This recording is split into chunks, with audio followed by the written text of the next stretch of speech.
Imagina tener tanto dinero y tanta influencia que el mismísimo presidente de los Estados Unidos tiene que ir personalmente a tu casa para pedirte permiso antes de tomar una decisión económica que afecta a millones de personas. Esto no es el guión de una película de ficción distópica ni una teoría de conspiración de Internet. Esto ocurrió realmente en 1907, y el hombre sentado en el sillón de cuero, fumando un puro mientras el gobierno temblaba, era John Pierpont Morgan. Algunos lo llamaban el Salvador de la Nación. Otros lo veían como un depredador insaciable que devoraba competidores como si fueran aperitivos, pero la realidad es mucho más compleja y aterradora. Porque J.P. Morgan no solo acumuló riqueza, él diseñó el sistema operativo sobre el que corre el mundo moderno. Tenía boleto para el Titanic, pero canceló a última hora, salvándose de una muerte helada, para seguir consolidando un imperio que hoy controla tus ahorros, tus deudas y el flujo de capital global. Fundó la Reserva Federal en la sombra, pero murió antes de verla operar oficialmente. J.P. Morgan nunca jugó a los dados con la economía, porque él era el dueño del casino. Hoy vamos a entrar en la mente del hombre que privatizó el progreso y descubriremos si su legado actual, el banco J.P. Morgan Chase, sigue siendo el verdadero poder detrás del trono democrático. Hay un nombre que se repite en cada desastre financiero de los últimos 150 años como un eco constante en los pasillos de Wall Street. Y es que para entender por qué el mundo funciona como funciona hoy, tenemos que volver al momento en que un solo hombre tenía el poder de apagar las luces de Nueva York con una sola orden. John Pierpont Morgan no era el típico millonario carismático que sale en las portadas sonriendo y abrazando bebés. Era una figura imponente, físicamente intimidante, con una mirada que, según sus contemporáneos, podía detener una conversación al instante. Su rostro estaba marcado por una condición llamada rinofima, que deformaba su nariz dándole un aspecto severo y violáceo, una característica que odiaba tanto que retocaba todas sus fotografías oficiales para ocultarla. Pero esa inseguridad física la compensaba con una presencia psicológica aplastante. Le llamaban Júpiter, como el dios romano, porque sus rayos podían destruir o bendecir cualquier negocio en América. Morgan no construyó industrias desde cero, como Rockefeller con el petróleo o Carnegie con el acero. Él hizo algo mucho más sofisticado. Él organizaba el caos. Su talento no era crear productos, era crear monopolios. Odiaba la competencia, la consideraba un desperdicio de recursos, ineficiente y destructiva para las ganancias estables. Así que su estrategia era simple y brutal. La llamaban morganización.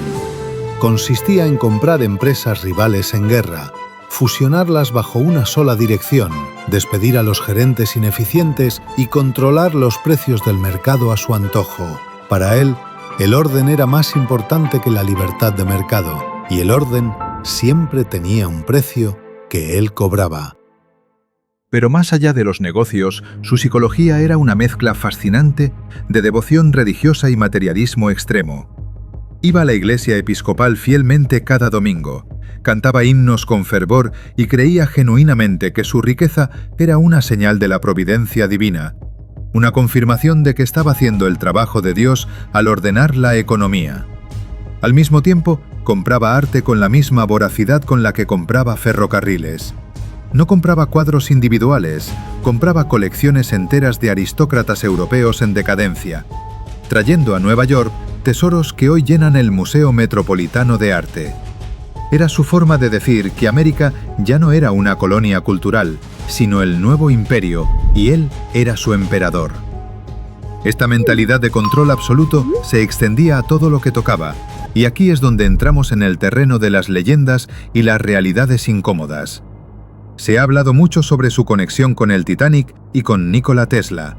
Y aunque Internet está lleno de mitos, la verdad financiera es a menudo más fría que la ficción.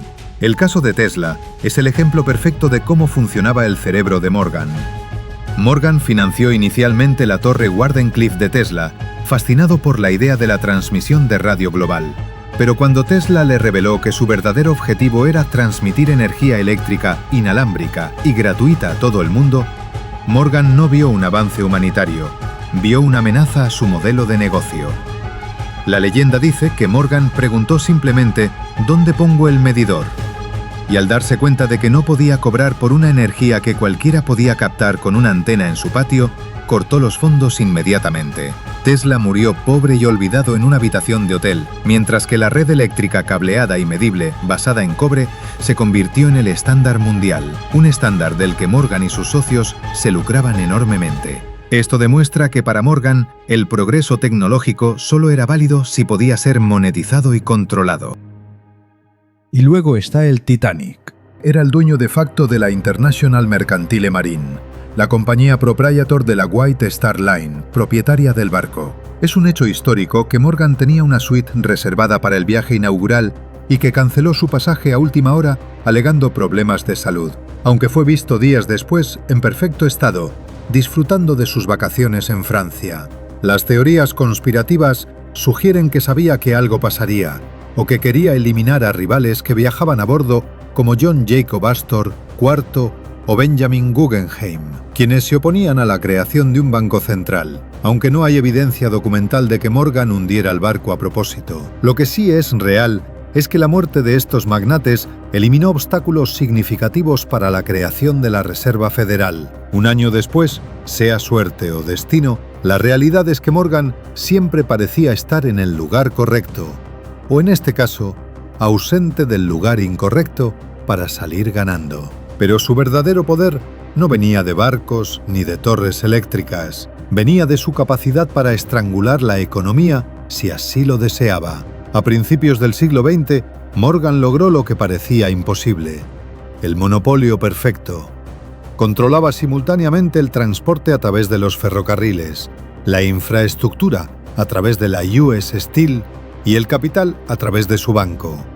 Nadie podía mover mercancías, construir edificios o pedir préstamos sin pagarle un peaje a JP Morgan.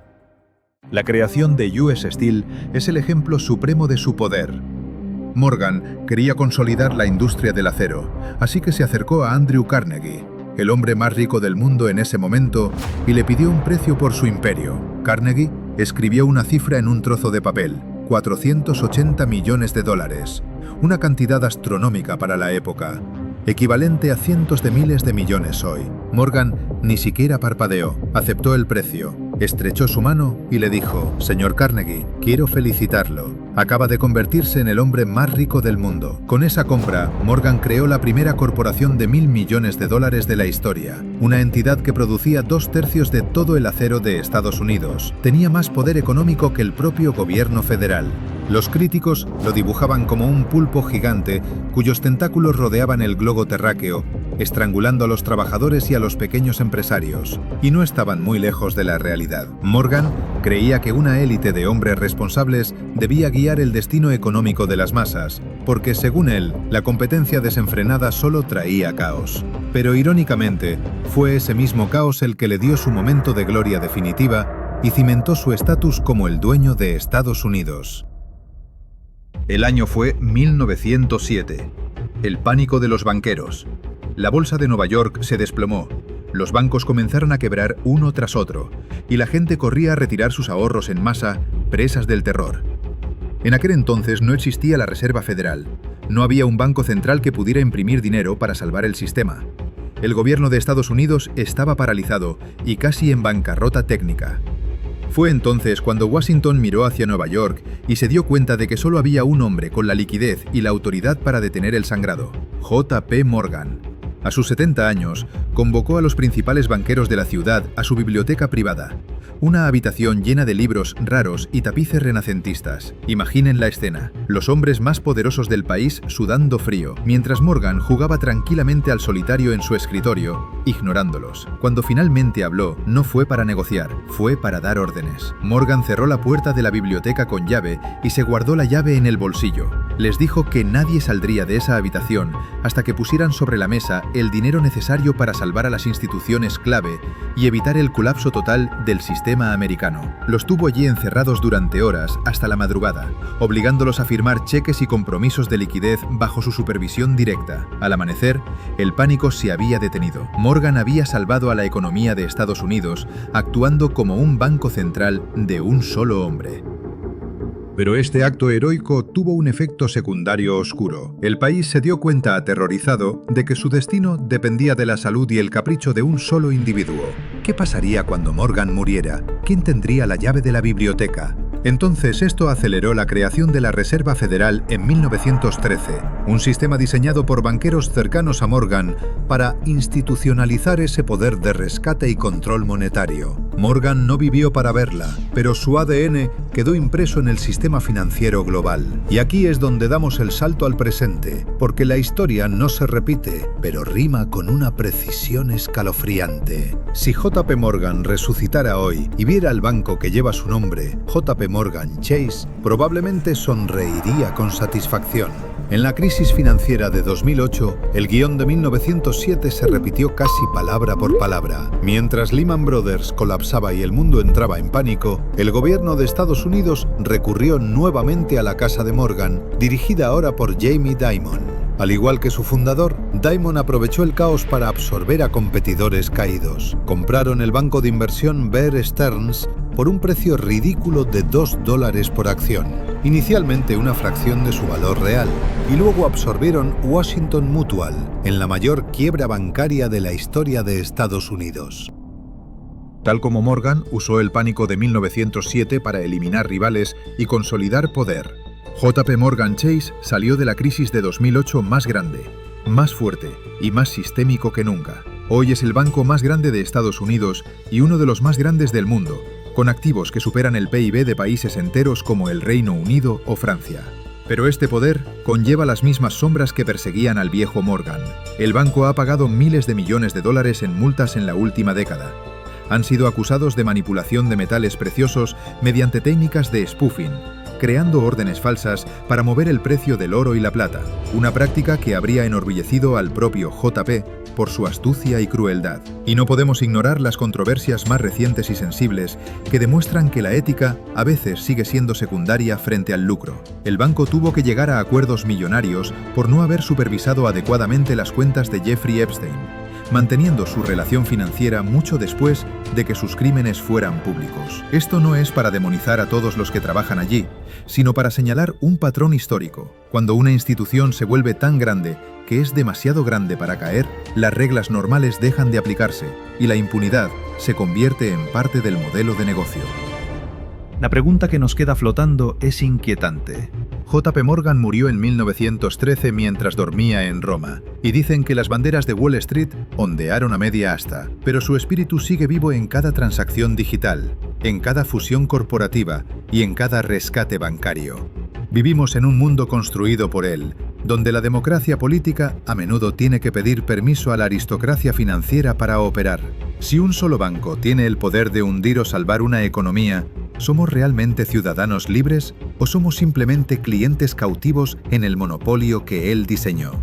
Quizás la próxima vez que uses tu tarjeta de crédito o veas las noticias sobre la inflación, recuerdes al hombre de la nariz deforme que jugaba solitario mientras decidía el destino de tu dinero. ¿Es que es peligroso que una sola institución tenga tanto poder sobre nuestras vidas? ¿O es necesario un Júpiter que ponga orden cuando llega el caos? Déjame tu opinión en los comentarios, porque este debate está más vivo que nunca.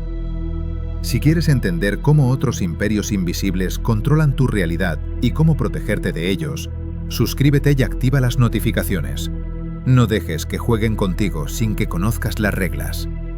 Nos vemos en el próximo análisis.